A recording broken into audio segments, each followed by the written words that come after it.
Hi, welcome to Horwitz Hey! Radio. I'm Reverend Rich. This is Reverend Reverend, Paul.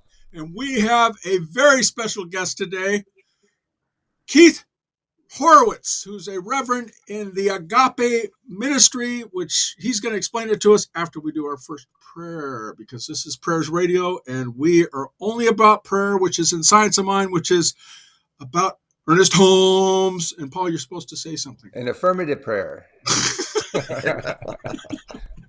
So, Reverend Keith, if you'd pray us in, please. Absolutely. I'm going to close my eyes, but you're welcome to keep yours open or closed, whatever feels right and good to you. We just take a moment outside of moments, each and every one of us. We move into a benevolent state of vulnerability and availability as we open our hearts, our bodies, our emotions, our minds. In deep gratitude, knowing something wonderful is seeking to rise and shine itself. I am so grateful for this day, grateful for the sun that shines and photosynthesizes the plants and the solar panels. Oh, we know that there is one power, one presence back of all life. We may call it the universe, we may call it God. We know that it is omniamorous, all-loving, omnipotent, all-powerful, all-knowing. It is all good. We open to this goodness, this grandeur that we may call Allah or Jehovah or Yahweh or the Creator or Hashem or Choda, whatever we call it, Dios, the one, the great one. We know that it is all good, and that goodness that has never withheld anything, has never judged anything, only praises and raises, lavishes and loves. That is God's nature, life's nature. For God and life, synonymous. We open to the holy presence and remember, as stated in scriptures around the globe, in every culture, that each and every one of us formed and fashioned in the image and likeness of God, of the divine, that our essence is the very presence of eternal magnificence. We may call it the soul, the higher self, the true self. We open to that and know that all that the divine is indwells within me, within Reverend Paul, within Richard, with each and every one of us, every single person on this planet, equally endowed, equally imbued with ever expanding good, the capacities, the abilities to feel, see, hear, know, understand the absolute truth. And the truth that only blessings are swirling and whirling and circulating throughout all of life. We transcend duality and allow singularity to overwhelm our awareness, which is simply the beginning, for the beginning is eternality.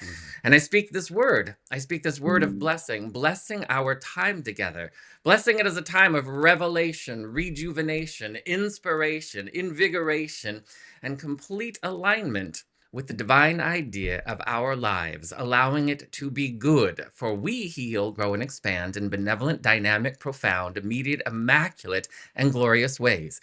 We proclaim it so, we speak it so, we release the prayer and allow it to be good and so, and now by saying, Amen. And so it is. So it is. So it is. Damn, that was like a 7-course meal of spiritual mind treatment.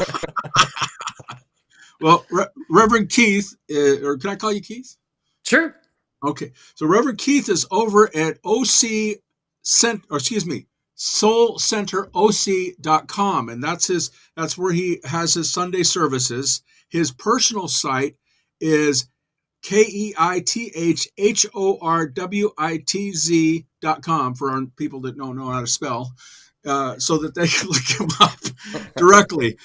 We want to make sure that people know that you have your services. I went to his services on Sunday, and then I checked out a couple of other things that it provides, and it's a dynamic community that he has there, a very, very well structured.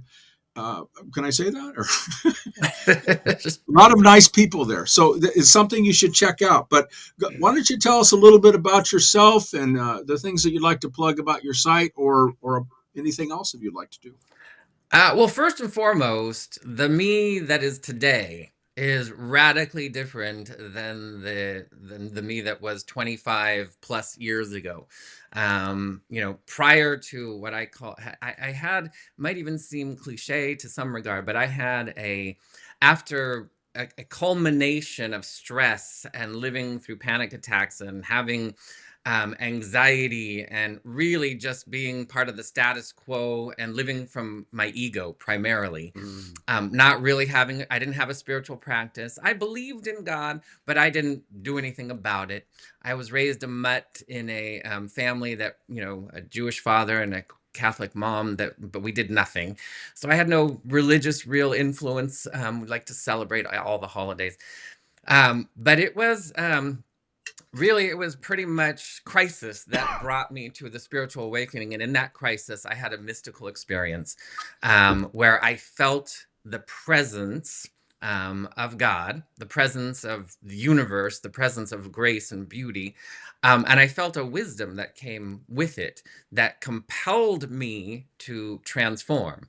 And it's a kind of interesting story, but that began the journey. And before that, I was working in the corporate world, and I had all kinds of suppressed trauma in my trauma body that was really diminishing my experience of life. And it was, most of it, I was completely unaware of. I had just normalized trauma in my life. And when I awoke, it was like, now the healing aspect of prayer kicked in. Wow. I don't know if you want more, or I could give you a little bit more about that. But, we'll get into the questions. What some of the things our audience want to know is agape. What is agape versus, you have OC, you have the Centers for Spiritual Living. We've had other people on that have their own flavor of science of mind and how they work things. What is agape directly, and how does that work within the realm of science of mind teachings? It is directly related to science of mind. Agape is birthed out of science of mind. We were once for all intents and purposes, part of Centers of Spiritual Living before it became Centers of Spiritual Living under RSI, and we were part of that. And in 2006, there was a decision made with Reverend Michael and the board just to become independent. Not to separate, not to change teachings, just to become an independent, of which, there's quite a few science of mind independent spiritual centers, which means you're just, not woven into all of the administrative aspects of CSL, which there are plenty of beautiful and glorious reasons. And then as a result, as we became independent, running our own practitioner studies program, which mirrors the practitioner studies program at CSL, and our own ministerial program, same thing, and then matriculated through the ministerial program, and basically all of a sudden became Agape as not only an independent, but now has affiliates to the Agape International Spiritual Center. But the love and the unity with CSL is very vibrant, and there really is not much difference. A couple little nuances that are different, but in essence, we're the same. Sounds good. Let's get into our questions. Paul, go ahead and ask the first one, if you would, sir. So Keith, sorry. What tangible results have you found through affirmative prayer, through spiritual mind treatment?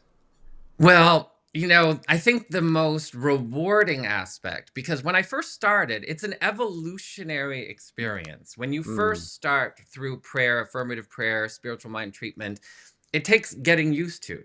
The entirety of our journey here is to have a transformational experience. Most people didn't get that memo when they were born, that you came here to, I always like to use the word bevolve. You benevolently are evolving.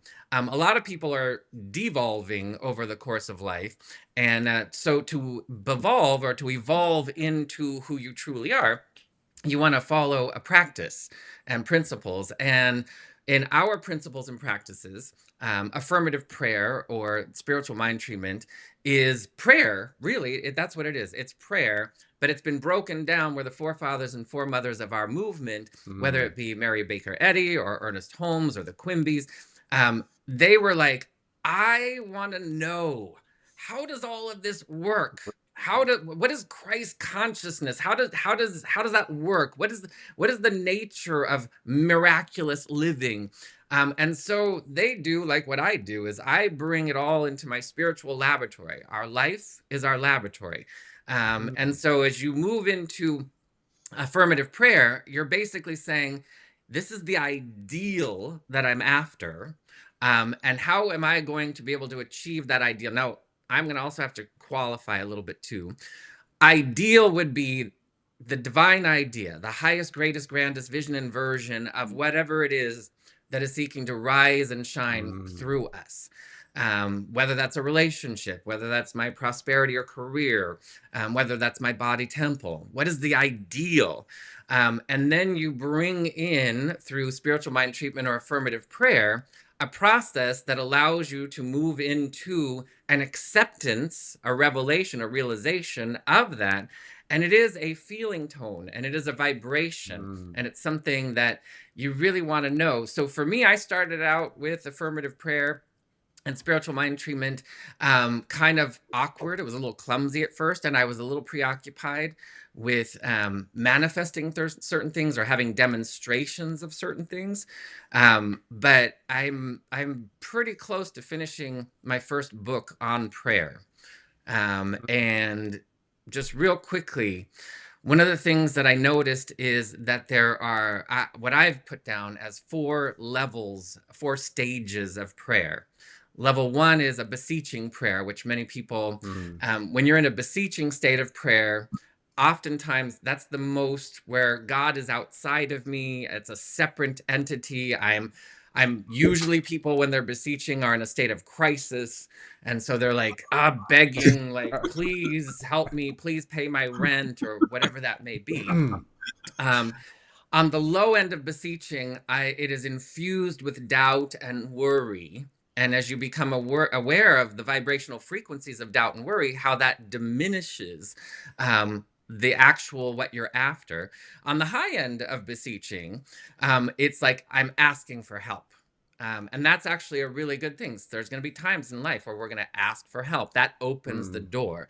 But as we rise up to stage 2 of prayer, affirmative prayer or spiritual mind treatment, we're moving from beseeching into manifesting. And a lot of people, are like, oh, the law of attraction, and I'm going to manifest things.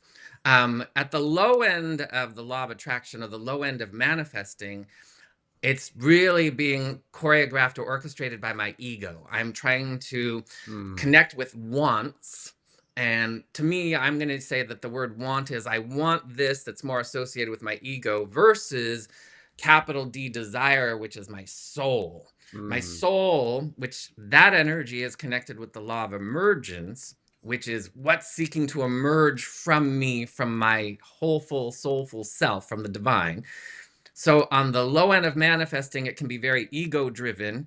And I might be more set on just saying things from my temporal mind, where I'm just like affirming, I am prosperous, which does reflect a principle, but it doesn't carry the juice. And I want to get into a vibratory frequency. And the law of Mm. attraction is all about frequency. So on the high end of law of attraction or manifesting, I'm starting to align more, letting go of wants and moving into desire. So I definitely went through that, and I had some pretty good demonstrations from more of a like, I'm going to pound the drum of affirming something. But then you move from beseeching to manifesting to allowing, where Mm. now there's this divine idea that I'm becoming aware of. And I'm going to allow it to happen through me, as me. I'm going to allow this divine idea. I'm not going to, my ego is not really influencing what I'm proclaiming or intending, or I'm just allowing desire to fulfill itself. So the desire is coming in. I align my intention with the desire.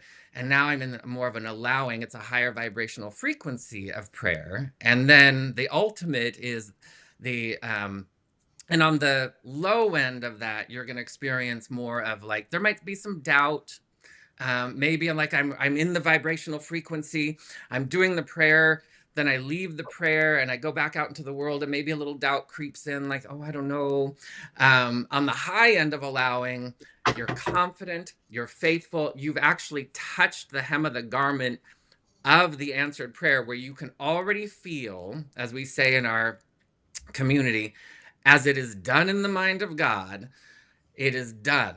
And so you can feel that, and there is no wavering in it. You're just confident. And it's like from point A, the divine idea to speaking my word to its fulfillment is just seamless. And then, of course, the final stage would be moving into a place of living prayer. I am just living it. It just flows through me. I don't even need to intend. I just allow the divine idea at such a level that it is thy will be done. And we also are very clear that thy will and my will are the same thing. The my will we're talking about is the desires of the soul, which is different, again, than the wants of the ego. So as I started to matriculate through, in the beginning stages, I was more about like manifesting certain things. And then as the energy starts to, through osmosis to some degree, starts to recalibrate your beingness, you move into it and it's like, and so some of the things that I manifested, so to speak, there was a car that like, I just didn't know how that was going to happen and boom, and I used to be somebody who would say, I always get great parking spaces, like always right up front, and it was like 99% of the time that was the case. And it's like, that was really about manifesting and using belief to really work on my behalf. But I remember I had an epiphany one day and it's like, well, how about instead of my idea that this is the perfect parking space, it has to be in the front, right by the door, et cetera, that I just allow it to be just the perfect space wherever it is.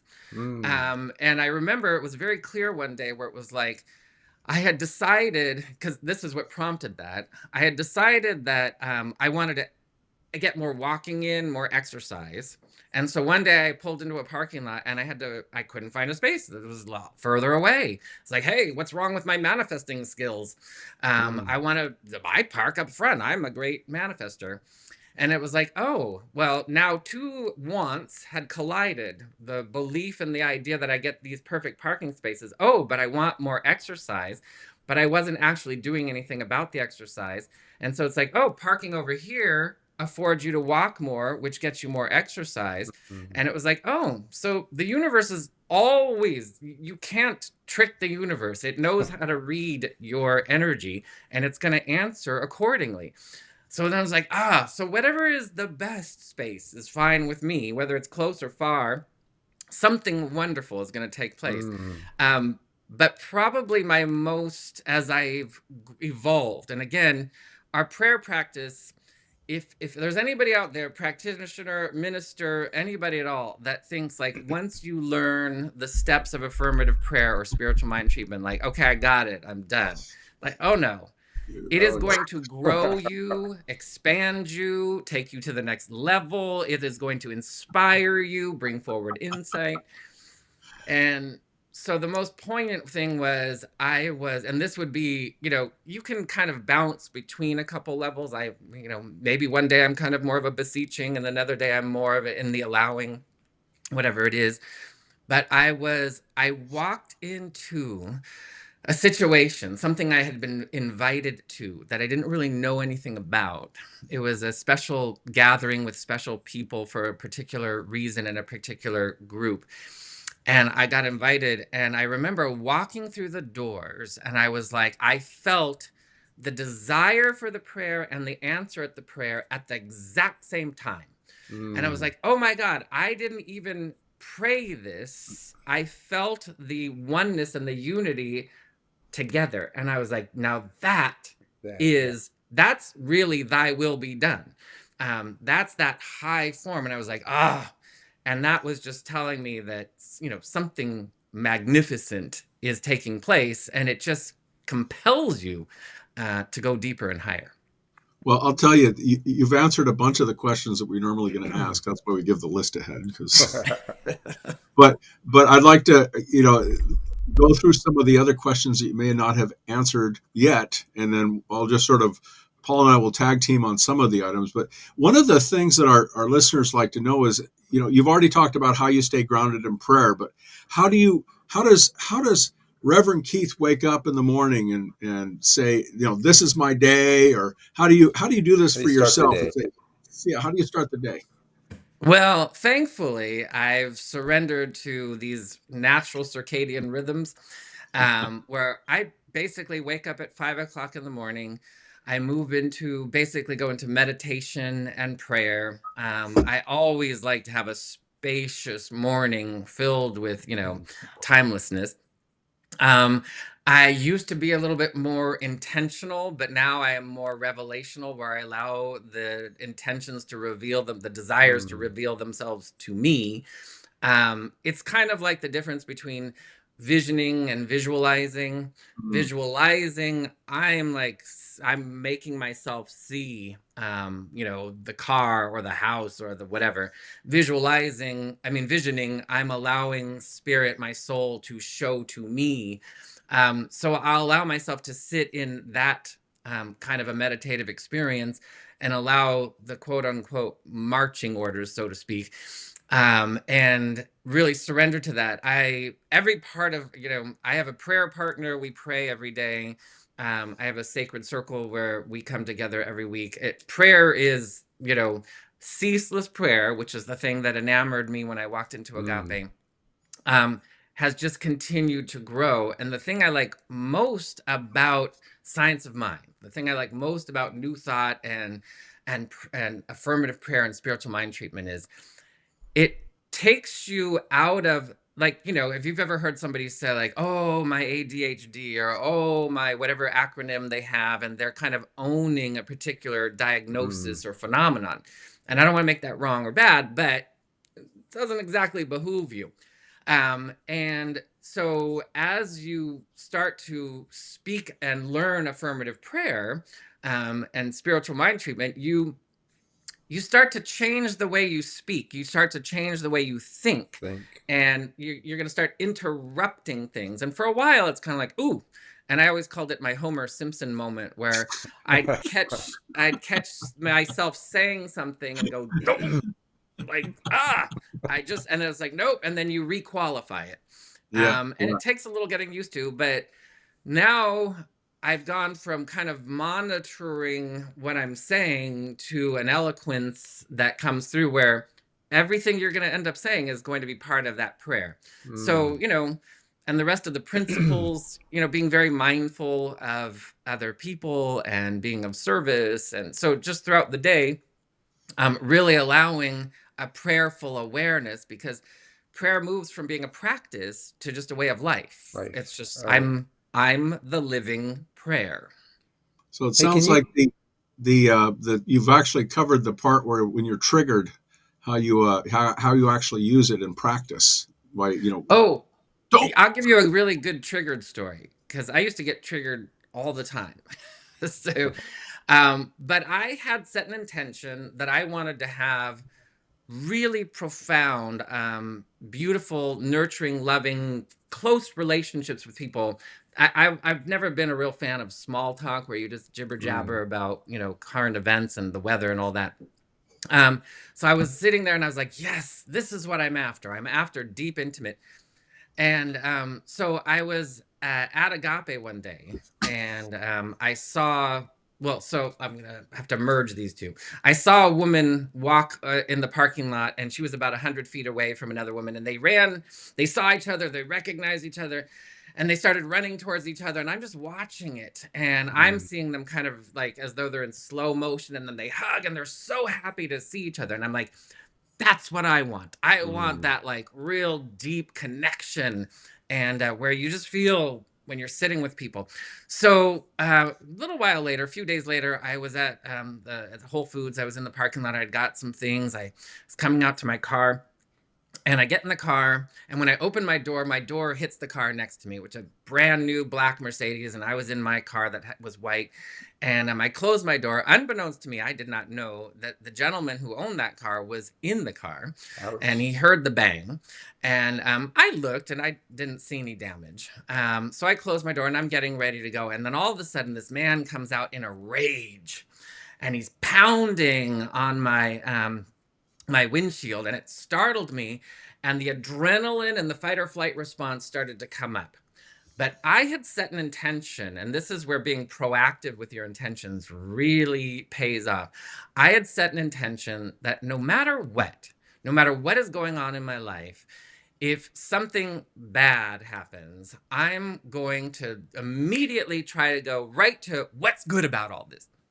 So I felt the adrenaline, and this guy was just fuming mad, and it was very disproportionate to what had happened. And so I felt all of a sudden like a prayer just start to happen through me that started to bring me out of that adrenaline rush and that fight or flight, and like, hey, yeah, you, and I'm gonna like fight back. And that reactionary response, which would have been to like, what, you're crazy, started to just go, and it was being replaced.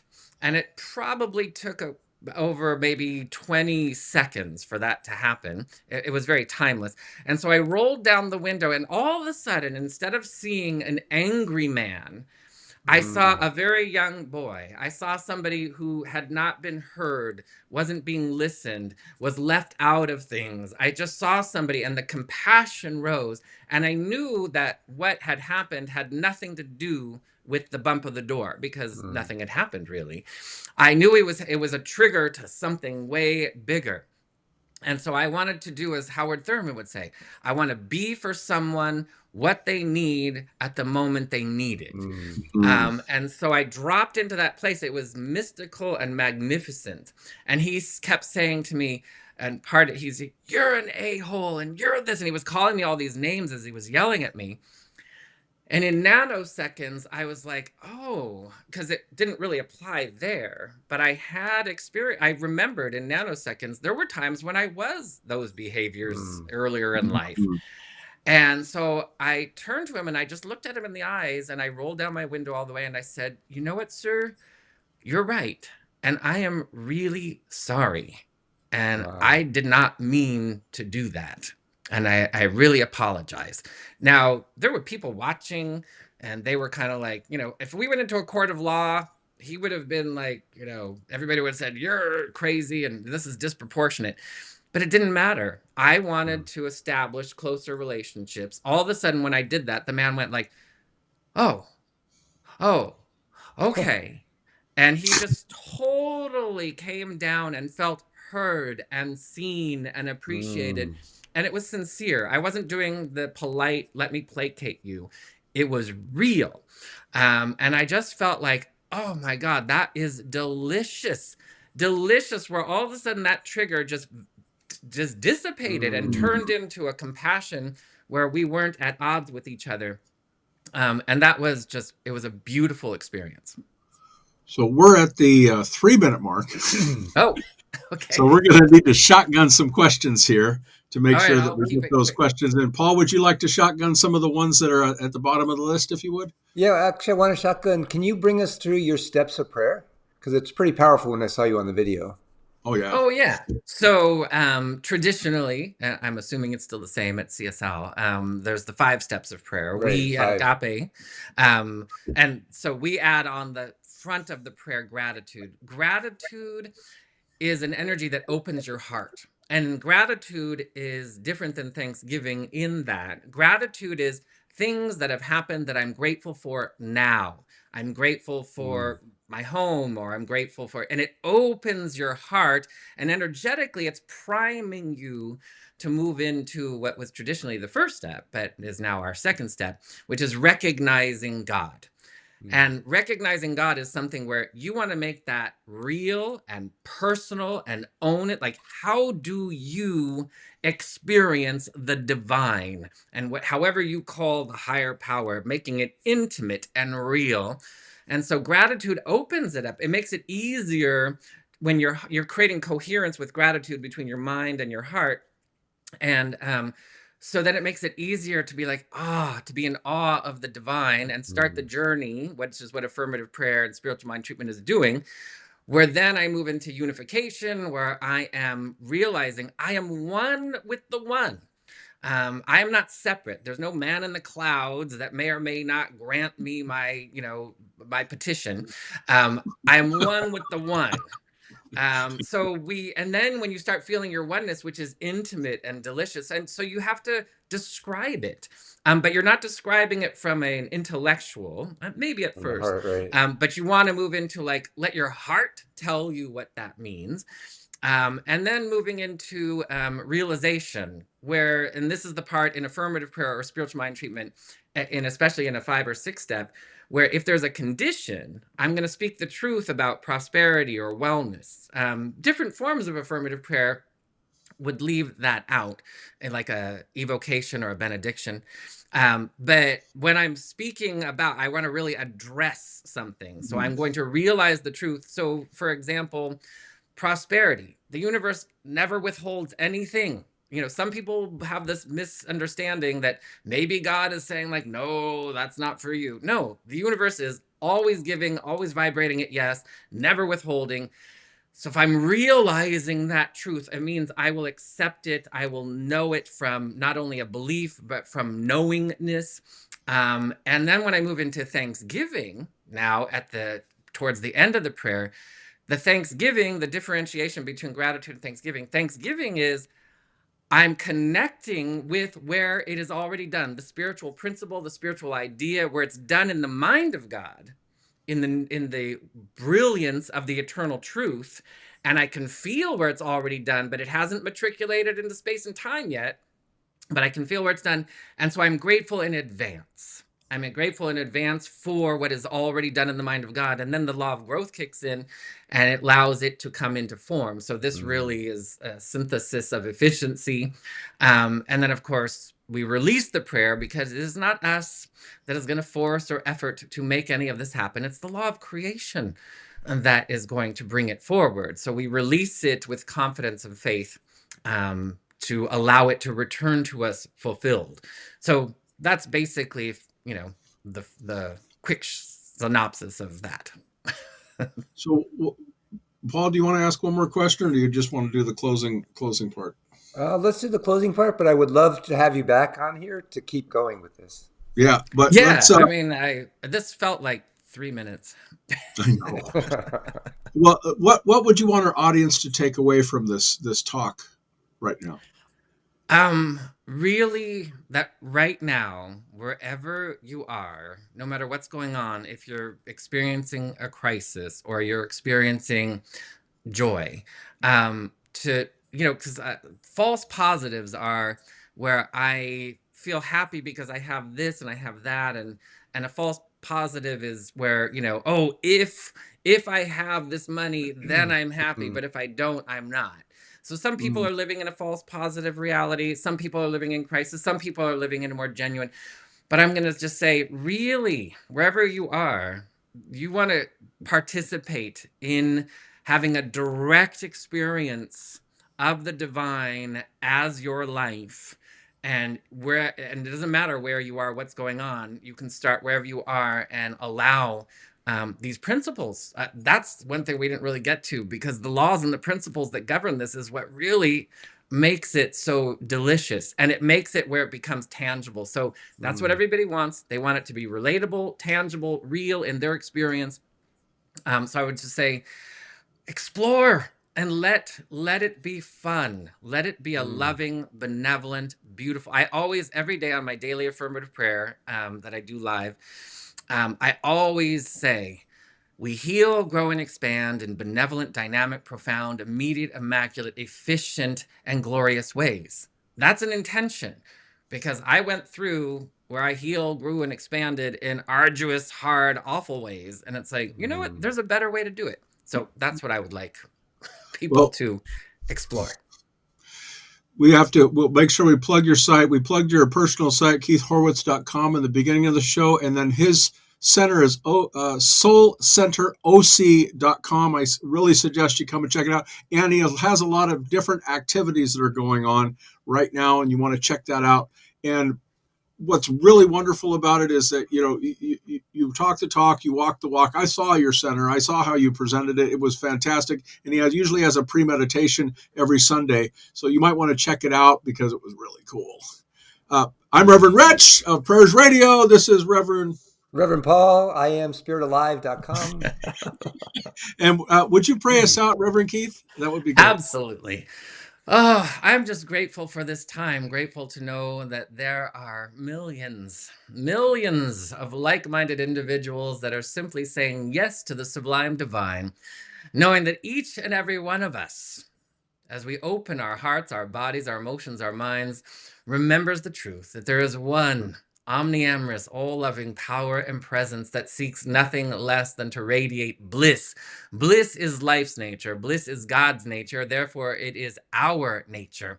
We open to the indwelling presence and imagine and remember the great truth that I am as thou art as I am. Wherever I am, infinite brilliance is. And so I'm grateful for this time that we've shared. Grateful to know something magnificent has been ignited. A contagion of good is seeking to inspire, to motivate, enthusiate, to grow and glow and lift us to the next level of ever-expanding good. And it's from a place of deep thanksgiving that we simply agree to allow it to be by saying, and so it is. So it is. Remember to visit our sites, donate, keep the thing going, and again, subscribe to the specific channel that you're on right now. And remember, if you don't say a prayer, you don't got a prayer. Everybody say bye. All right, thank you, Keith. You're welcome.